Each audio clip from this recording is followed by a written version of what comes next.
Hello friends, welcome to my YouTube channel school of knowledge. आज मैं आपके लिए भूगोल विषय की पाठ्य योजना लेकर आई हूँ, जिसका प्रकरण है कृषि मुख्य उपजें। ठीक है, आइए देखते हैं कि इसके लिए पाठ्य योजना कैसे तैयार करेंगे। तो इसके लिए हम सबसे ऊपर लिखते हैं पाठ्य योजना संख्या, फिर लिखते हैं छात्र अध्यापक या फिर छात्र अध्यापिका का नाम, वो आप अपने अनुसार लिख लीजिएगा। उसके बाद देते हैं विद्यालय का नाम। विद्यालय का नाम वो नाम होता है जहाँ पे आप शिक्षण ट्रेनिंग लेते हैं, प्रशिक्षण लेते हैं, उस विद्यालय का नाम लिखना होता है। ठीक है, उसके बाद हम इस तरह से एक टेबल बनाते हैं जिसके अंतर्गत ये 6 बिंदु होते हैं, जिसमें पहला कॉलम होता है दिनांक का। दिनांक वो दिनांक होगा जिस दिन आप शिक्षण कार्य करेंगे। फिर है कक्षा, तो ये कक्षा 8 के लिए बना है। विषय जो है सामाजिक विज्ञान है। उपविषय भूगोल है। चक्र 7वां और अवधि जो है 40 मिनट की होती है। ठीक है, फिर देते हैं प्रकरण। तो प्रकरण हमारा कृषि। कृषि के अंतर्गत हम किसके बारे में पढ़ेंगे? उपजों के बारे में पढ़ेंगे। ठीक है, उसके बाद देते हैं उद्देश्य। तो पहला उद्देश्य होता है सामान्य उद्देश्य। सामान्य उद्देश्य के अंतर्गत हम भूगोल विषय से संबंधित जो उद्देश्य हैं उसको लिखेंगे। ठीक है, और 4 से 6 उद्देश्य दिए जाते हैं। आइए देखते हैं कि कौन कौन से उद्देश्य हैं। इसमें पहला पॉइंट है छात्रों में भूगोल विषय के प्रति रुचि उत्पन्न करना। दूसरा, छात्रों को भूगोल संबंधित तथ्यों की जानकारी देना। तीसरा, छात्रों को भौगोलिक परिस्थितियों के अनुसार जीवन जीने का ज्ञान प्रदान करना। चौथा है छात्रों को सामाजिक एवं मानसिक विकास करना। पांचवा, छात्रों को प्राकृतिक सौंदर्य का ज्ञान प्रदान करना। और छठा है छात्रों को सामाजिक विज्ञान की उपयोगिता को बताना है। तो इस तरह से हम 4 से 6 सामान्य उद्देश्य देते हैं। उसके बाद नंबर आता है विशिष्ट उद्देश्य का। विशिष्ट उद्देश्य के अंतर्गत 3 तरह के उद्देश्य दिए जाते हैं, ज्ञानात्मक, बोधात्मक और क्रियात्मक। तो ज्ञानात्मक उद्देश्य के अंतर्गत हम लिखते हैं कि ज्ञानात्मक, जैसा कि नाम से स्पष्ट है कि बच्चों को ज्ञान देना यानी कि जानकारी देना प्रकरण के बारे में। तो इसके अंतर्गत हम लिखेंगे कि छात्रों को कृषि के बारे में जानकारी प्रदान करना। और दूसरा पॉइंट देंगे छात्र कृषि की मुख्य उपजों के बारे में जान सकेंगे। फिर दूसरा है बोधात्मक उद्देश्य। इसके अंतर्गत हम बच्चों को समझाने की कोशिश करेंगे, जो उन्हें हमने बताया उसको समझाने की कोशिश करेंगे कि क्या मतलब होता है। तो उसके अंतर्गत हम लिखते हैं कि छात्र कृषि संबंधी तथ्यों को समझ सकेंगे। और दूसरा पॉइंट है छात्र विभिन्न फसलों को उगाने के तरीके तथा उन्हें बोने के समय को समझ सकेंगे। उसके बाद तीसरा उद्देश्य होता है क्रियात्मक उद्देश्य, जिसमें हम एक्सपेक्ट करेंगे कि जब हम ये चीज़ें बताएंगे बच्चों को, तो बच्चे अब अगली बार में जो है उस चीज़ को खुद, जब ये सब जान जाएगा तो खुद करने लगेंगे उस एक्टिविटी को। तो जिसके अंतर्गत हम लिखते हैं कि छात्र अलग अलग समय में होने वाले फसलों को वर्गीकृत कर सकेंगे। और दूसरा पॉइंट है कि छात्र कृषि को अपने दैनिक जीवन से जोड़कर अपने जीवन को बेहतर बनाने का प्रयास कर सकेंगे। ठीक है, तो ये हो गया आपका विशिष्ट उद्देश्य। उसके बाद आता है नंबर सहायक सामग्री का। तो इसमें लिखते हैं कि कृषि तथा मुख्य उपजों से संबंधित चार्ट पेपर, संकेतक, रोलिंग बोर्ड, डस्टर आदि। उसके बाद नंबर आता है पूर्व ज्ञान का। इसमें लिखते हैं कि कृषि छात्र कृषि के बारे में सामान्य जानकारी रखते हैं। उसके बाद प्रस्तावना प्रश्न का नंबर आता है। प्रस्तावना प्रश्न जो होता है उसमें हम प्रकरण निकलवाते हैं।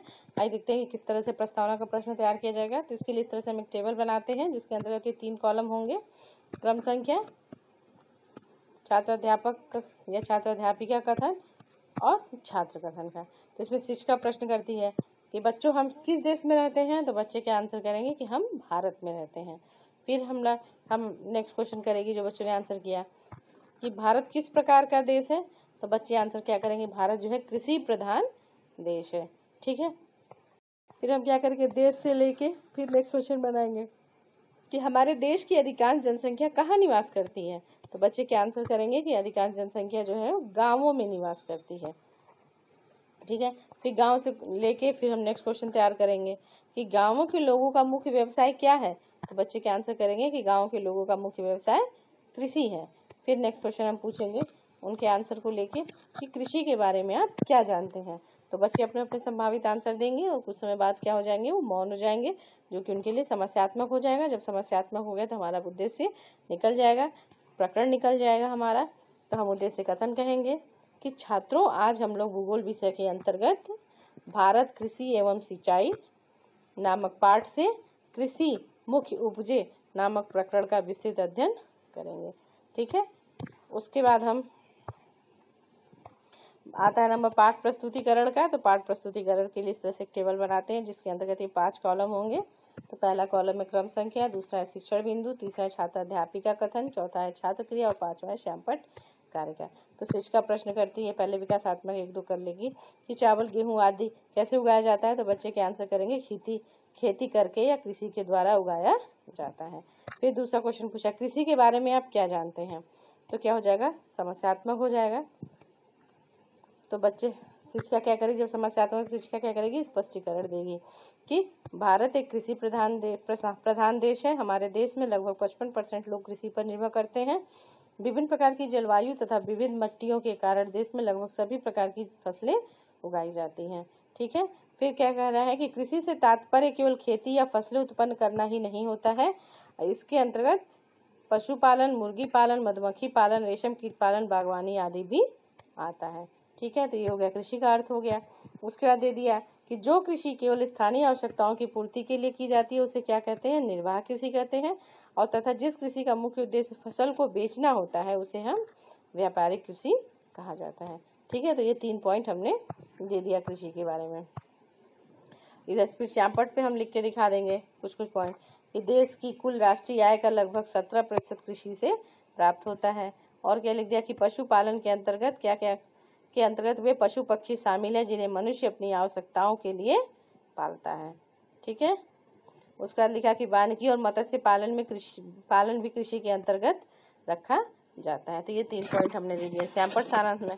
उसके बाद हम इससे रिलेटेड बोधात्मक प्रश्न पूछ लेंगे कि हमारे देश की कितनी प्रतिशत जनसंख्या कृषि पर निर्भर करती है? तो बच्चे के आंसर कर देंगे 55%। फिर नेक्स्ट क्वेश्चन पूछ लिया कि कृषि के अंतर्गत क्या क्या आते हैं? तो बच्चे बता देंगे खेती, पशुपालन, मत्स्य पालन आदि आते हैं। ठीक है। उसके बाद दूसरा शिक्षण बिंदु शुरू करेंगे। दूसरा शिक्षण बिंदु है फसलों का वर्गीकरण। तो इससे रिलेटेड पहले विकासात्मक प्रश्न पूछ लेंगे कि अच्छा बच्चों किन्हीं 2 फसलों के नाम बताइए। तो बच्चे आंसर कर दिए चावल, गेहूं। फिर पूछ लिया कि देश में पैदा होने वाली फसलों को कितने वर्गों में बांटा गया है? तब बच्चे क्या है? मौन हो जाएंगे, समस्यात्मक हो गया। फिर शिक्षिका क्या करेगी? स्पष्टीकरण देगी कि देश में पैदा होने वाली फसलों को कितने वर्गों में बांटा गया है। स्पष्टीकरण दिया कि फसलों को 3 वर्गों में बांटा गया है। पहला है खाद्यान्न फसलें। इसके अंतर्गत क्या क्या आती हैं? गेहूं, चावल, जौ, चना, मटर, दाल आदि आते हैं। दूसरा है नकदी फसलें। इसमें गन्ना, कपास, जूट, तिलहन, तंबाकू आदि आते हैं। तीसरा है पेय एवं बगाती फसलें जिसके अंतर्गत चाय, कहवा, रबड़, गरम मसाले आदि आते हैं। फिर इसको श्यामपट्ट पे भी इधर साइड में लिख के दिखा दिया कि खाद्यान्न फसलें क्या है? ये मुख्य रूप से खाने के लिए मतलब खाना भोजन के लिए उगाई जाती हैं। नकदी फसलें क्या होती हैं? नकद मतलब व्यापार के लिए। तो ये फसलें व्यापार के लिए उगाई जाती हैं। और पेय एवं बगाती फसलें क्या होती हैं? ये पीने के उद्देश्य से, पेय पीने से लिया गया है, लिक्विड है, पीने के उद्देश्य से उगाई जाती है। तो श्यामपट्ट पे लिख के दिखा दिया। उसके बाद जो है इससे रिलेटेड बोधात्मक प्रश्न पूछ लिया कि 2 खाद्यान्न फसलों के नाम बताइए। तो बच्चे आंसर कर दिए कि चावल, गेहूं। फिर पूछ लिया कुछ नकदी फसलों के नाम बताइए। तो नकदी मतलब जिसे पैसा मिलता है तो गन्ना, कपास, जूट, तिलहन, तंबाकू आदि ये हो गए आपके नकदी फसलें हो गई। ठीक है। तो ये हो गया आपका दूसरा शिक्षण बिंदु। फिर आता है तीसरे शिक्षण बिंदु का नंबर। तो तीसरा शिक्षण बिंदु है फसलों के प्रकार, फसल के बोने व काटने के समय के आधार पर। ठीक है। तो पहले विकासात्मक प्रश्न पूछ लेंगे कि चावल की खेती कब करते हैं? तो बच्चे आंसर करेंगे कि जब बारिश शुरू होती है, वर्षा के प्रारंभ में करते हैं। फिर दूसरा पूछ लिया कि गेहूं की खेती कब करते हैं? तो बच्चे आंसर करेंगे कि इसकी खेती सर्दी में करते हैं। फिर पूछा अगला क्वेश्चन कि बोने और काटने के समय के आधार पर हमारे यहाँ कितने प्रकार की फसलें होती हैं? तो क्या हो जाएगा? बच्चे मौन हो जाएंगे, समस्यात्मक हो गया। फिर शिक्षिका क्या करेगी? स्पष्टीकरण देगी कि फसल के बोने व काटने के समय के आधार पर फसलें 3 प्रकार की होती हैं। पहला है रबी की फसल। समय कब है इसका? जाड़े के प्रारंभ में बोई जाती है तथा ग्रीष्म ऋतु के प्रारंभ में काटी जाती है। और कौन कौन सी उपजें हैं? गेहूं, चना और जौ, मटर, सरसों, राई आदि होती हैं। ठीक है। दूसरा है खरीफ की फसलें। तो समय क्या है? वर्षा ऋतु के प्रारंभ में बोना व शीत ऋतु के प्रारंभ में काटना। उपजें कौन कौन सी है? धान, मक्का, ज्वार, मूंग, जूट, मूंगफली आदि। और तीसरी है जायद की फसलें। तो इसका समय क्या है? मार्च अप्रैल में बोना और जब उपज तैयार हो जाती है तो उसको काट लेना। इसके अंतर्गत क्या क्या है? तरबूज, खरबूज, ककड़ी सब्जियां आदि आती हैं। ठीक है। इधर फिर श्यामपट्ट पे भी लिख के दिखा दिया कि समय के आधार पर फसलों का वर्गीकरण किया है 3 भागों में। रबी की फसल, खरीफ की फसल और जायद की फसल 3 हिस्सों में किया गया है। ठीक है।